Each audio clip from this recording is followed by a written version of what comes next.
Assalamualaikum warahmatullahi wabarakatuh. Assalamualaikum warahmatullahi wabarakatuh. Alhamdulillahi rabbil alamin. Wa bihi nasta'inu ala umuri dunya waddin. Wala hawla wala quwwata illa billahil aliyyil azim. Sahabat Yazid, pencinta Al-Quran, pencinta sunnah Rasul, pencinta kebaikan. Dari Sabang sampai Merauke, semoga senantiasa mendapatkan keberkahan dari Allah Subhanahu wa taala. Karena bulan ini adalah bulan barokah. Dalam kesempatan kali ini, saya ingin menyampaikan dan mengajak kepada sahabat-sahabat untuk senantiasa menjadi hamba-hamba yang bersyukur kepada Allah Subhanahu wa taala. Bersyukurlah kepada Allah sekalipun dalam kondisi menurut kita tidak menyenangkan. Karena sesungguhnya di balik kesusahan, di balik ketidaknyamanan, disitulah ada rahmat Allah Subhanahu wa taala jika kita mampu mensyukurinya. Karena sesungguhnya apapun yang terjadi dalam hidup ini adalah sudah dikehendaki oleh Allah Subhanahu wa taala. Saudaraku yang dimuliakan oleh Allah Subhanahu wa taala. Bulan Ramadan adalah bulan diturunkannya Al-Quran. Syahrul Ramadan alladzi unzila fihi Al-Quran hudal linnasi wa bayyinati minal huda wal furqan. Sungguhnya bulan Ramadan adalah bulan di mana diturunkannya Al-Quran. Di mana Al-Quran itu sebagai penjelas, sebagai penerang, sebagai jalan petunjuk, hudal linnas, untuk manusia yang beriman. Wa bayyinati, dan penjelas, penerang dari jalan kegelapan menuju jalan yang terang benderang, yaitu Al-Quran. Jadi Al-Quran adalah obor dalam kehidupan kita. Sebagai penerang dalam kehidupan seorang muslim.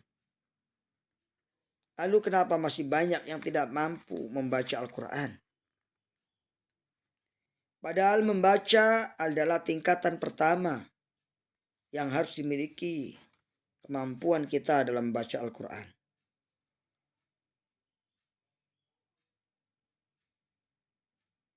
Ini. Yang kedua, memahami. Bila kita telah membaca Al-Quran, maka perlu ditingkatkan pemahaman terhadap ayat-ayat yang kita baca. Dan tugas yang ketiga setelah memahami adalah mengamalkan. Mengamalkan apa yang Allah perintahkan di dalam Al-Quran tersebut.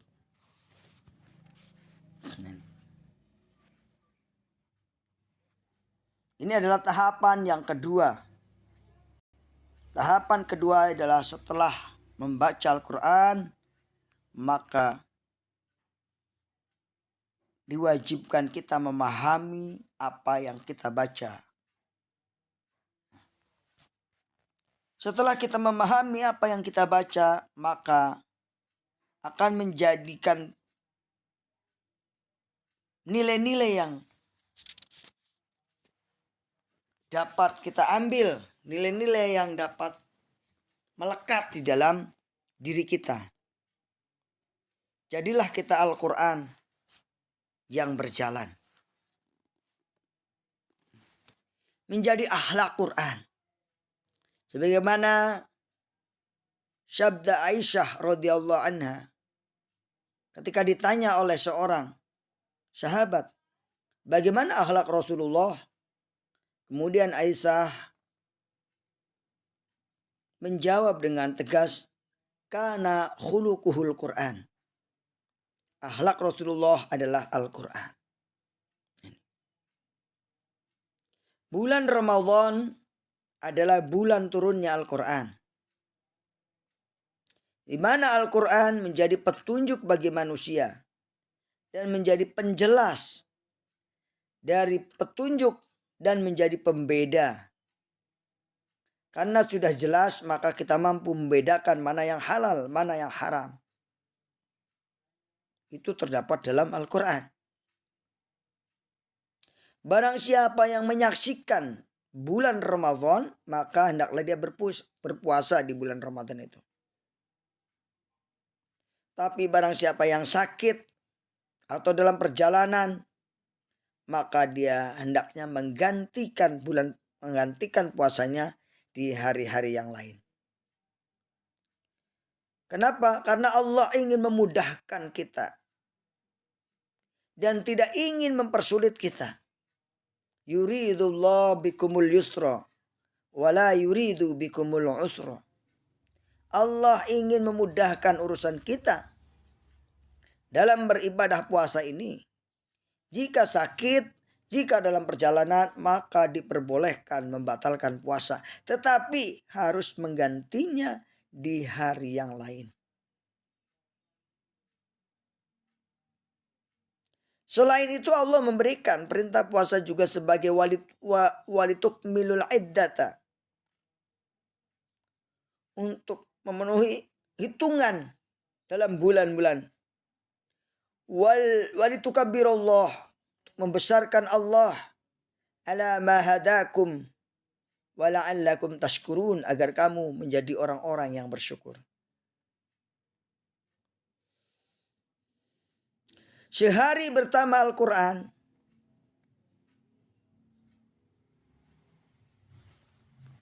adalah hanya motivasi agar kita di hari-hari berikutnya senantiasa berusaha bersama Quran.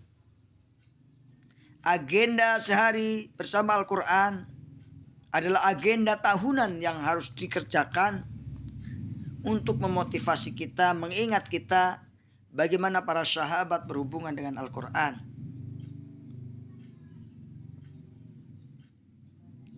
Sahabat dalam berhubungan dengan Al-Quran pada tingkatan pertama adalah membaca Al-Quran. Ada yang hafal, yang membacanya dalam 3 hari telah khatam Al-Quran. Bahkan ada yang lebih cepat.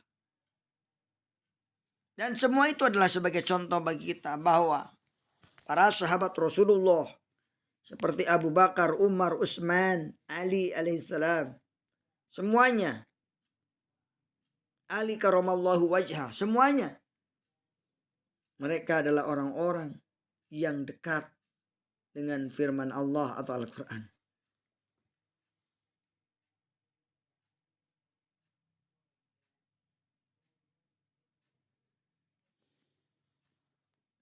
Al-Quran tidak berbicara secara khusus tentang bisnis. Tapi dalam Al-Quran ada arahan bagaimana menjadi pembisnis yang benar. Al-Quran tidak berbicara tentang jodoh. Tapi di dalamnya ada petunjuk bagaimana mencari jodoh. Al-Quran berbicara tentang ideologi, tentang politik, tentang siasa, tentang ekonomi. Semua dibahas dalam Al-Quran secara global. Dan secara rincinya adalah dalam bentuk kehidupan Rasulullah SAW.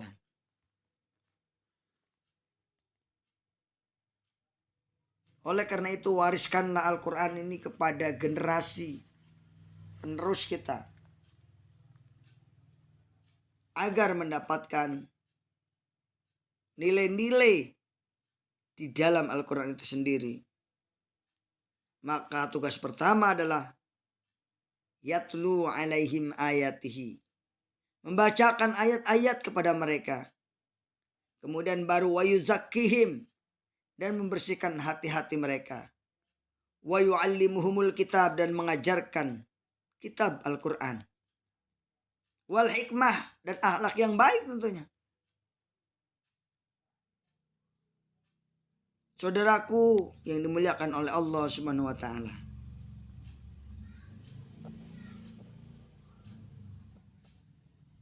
Bulan Ramadan dimuliakan oleh Allah Subhanahu wa taala karena turunnya Al-Quran.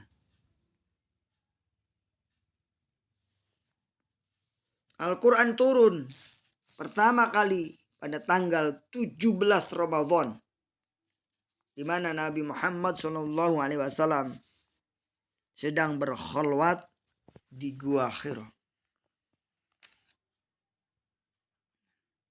Ketika itu Nabi Muhammad SAW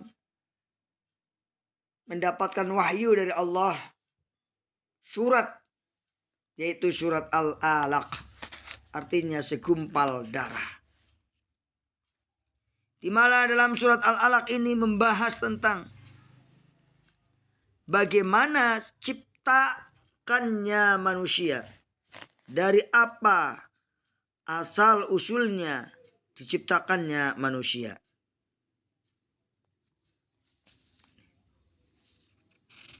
Hal itu agar manusia mengenali siapa dirinya, agar manusia mengenali siapa Tuhannya,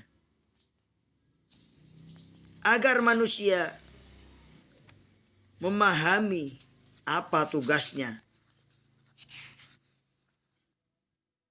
di mana Allah Subhanahu wa taala betul-betul menyayangi hambanya. Namun banyak hambanya yang tidak mau disayangi, lebih banyak menuruti hawa nafsunya daripada menuruti perintah Tuhannya. Surat Al-Alaq ini terdiri dari 19 ayat dan tidak langsung diturunkan seluruhnya. Tapi wahyu pertama hanya turun 5 ayat. Yaitu Iqra, bacalah. Bismi rabbikal ladzi khalaq, dengan menyebut nama Tuhanmu yang menciptakan. Ketika Nabi Muhammad SAW sedang berkholwat memikirkan umatnya, tiba-tiba datang malaikat Jibril dan menangkap beliau serta mengatakan Iqra, Iqra, Iqra sampai 3 kali. Dan setiap mengatakan Iqra, Nabi menjawab ma ana biqori'in. Iqra, ma ana biqori'in. Iqra ya Muhammad, ma ana biqori'in. Nabi Muhammad selalu menjawab seperti itu. Kemudian dituntun oleh malaikat Jibril, Iqra bismi rabbikal ladzi khalaq. Sebutlah, bacalah dengan menyebut nama Tuhanmu yang telah menciptakan. Nah, ini pelajaran malaikat Jibril terhadap Rasulullah SAW tentang ma'rifatullah. Bahwa Tuhan Nabi Muhammad adalah Rabb yang menciptakan. Tuhan kita adalah Rabb yang menciptakan. Alladzi khalaq. Dipertegas dalam ayat kedua. Khalaqal insana min alaq. Yang menciptakan manusia dari segumpal darah. Artinya malaikat Jibril memberitahu, memberi wawasan, memberikan ilmu pengetahuan kepada Nabi Muhammad bahwa kita manusia, bahwa manusia diciptakannya dari segumpal darah. Nah ini. Bagaimana prosesnya nanti dijelaskan dalam ayat yang lain. Nah ini. Iqra wa rabbukal akram. Kemudian malaikat mengajak kepada Nabi, Iqra, bacalah, wa rabbukal akram, dan Tuhanmu lah yang maha mulia. Ini pemberitahuan tentang tauhid, bahwa diri kita harus mengenal tauhid, bahwa ajaran yang harus kita lakukan, wahyu pertama yaitu mengenalkan diri sendiri, dari mana asalnya manusia, mau kemana manusia dan mengenalkan Allah Subhanahu wa taala sebagai Rabbul Alamin.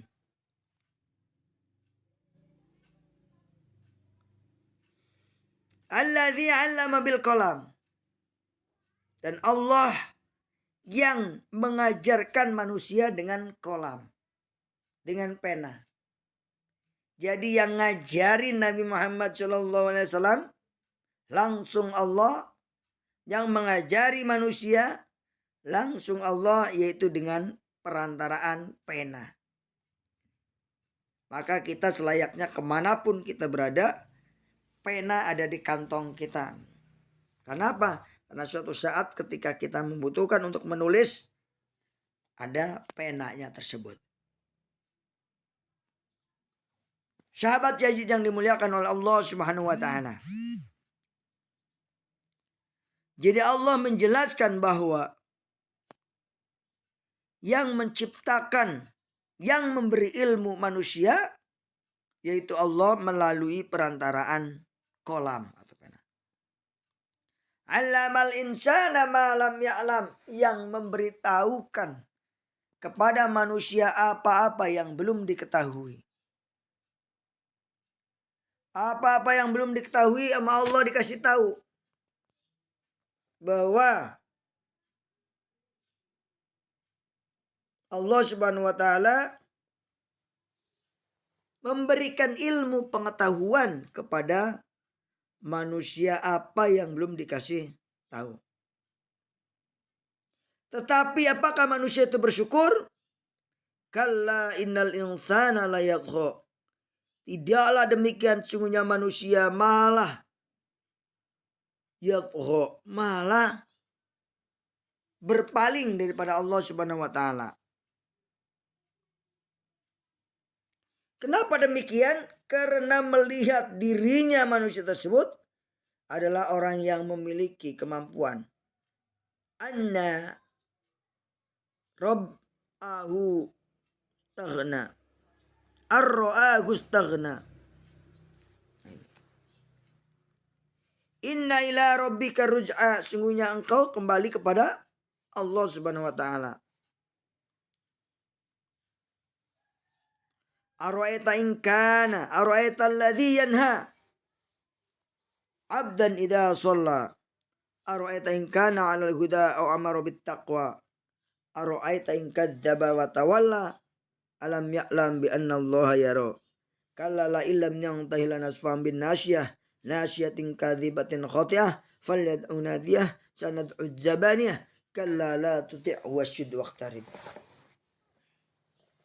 Sahabat Yazid yang dimuliakan oleh Allah Subhanahu wa taala.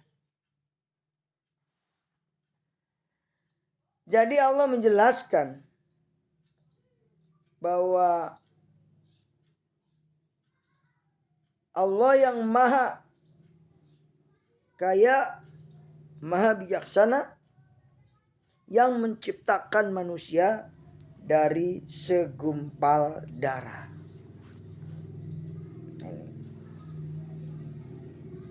Di dalam hadis dikatakan bahwa Allah telah menentukan nasib manusia mulai dari rezekinya, umurnya, bahagia dan tidaknya.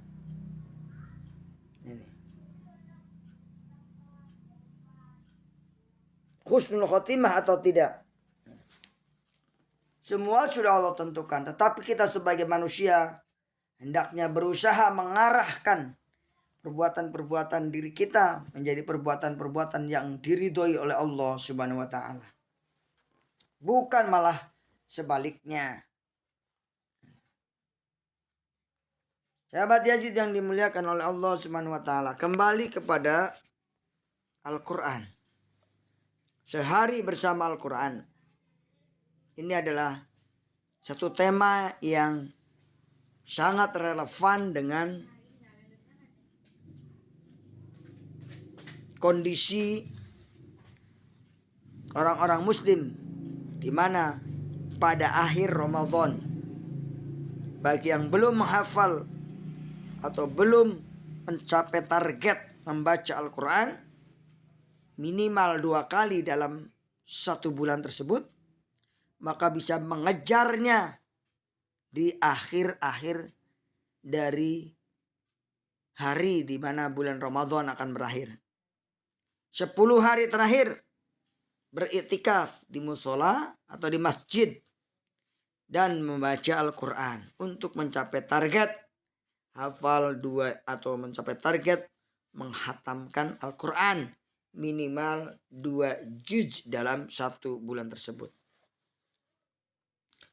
Minimal 2 kali hatam, bukan 2 juz. Sahabat Yazid yang dimuliakan oleh Allah Subhanahu wa taala. Sehari bersama Al-Quran adalah awal untuk selalu bersama-sama dengan Al-Quran. Kenapa kita harus bersama Al-Quran? Karena Rasulullah SAW pernah bersabda yang artinya, taraktu fikum amroini, aku tinggalkan di antara kamu 2 perkara.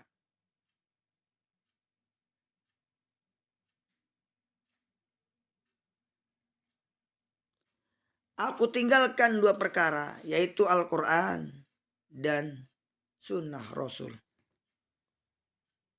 Ketika orang tersebut berpegang teguh dengan Al-Quran dan sunnah Rasul, maka Rasulullah menjamin lan tadzillu abadan. Orang tersebut tidak akan sesat selama-lamanya. Selagi dia masih menggunakan Al-Quran sebagai pedoman hidupnya, sebagai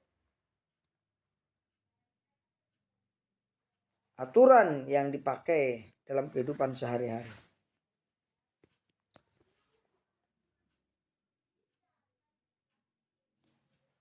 Sahabat Yazid yang dimuliakan oleh Allah Subhanahu wa taala, teruslah membangun komunikasi yang baik dengan Al-Quran. Bacalah dia setiap ada kesempatan. Jangan menunggu habis sholat. Bacalah Al-Quran selagi kita masih mampu membacanya.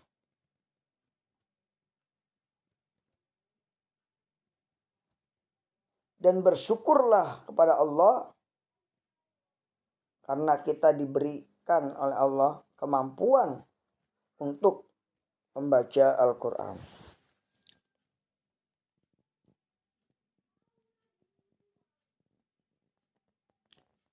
Hadirin yang dimuliakan oleh Allah Subhanahu wa taala. Setiap kali seorang muslim membaca 1 huruf dalam Al-Quran, maka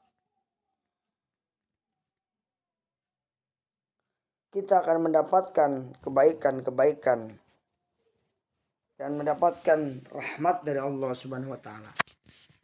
Dan siapa yang menjauhkan dirinya dari Al-Quran, menjauhkan dirinya dari sunnah Rasul, maka sungguh orang tersebut akan celaka, tersesat, tersungkur di bawah kesesatannya. Ingatlah saudaraku, berapa banyak contoh dalam Al-Quran yang menjelaskan kisah-kisah yang menjelaskan tentang kezaliman.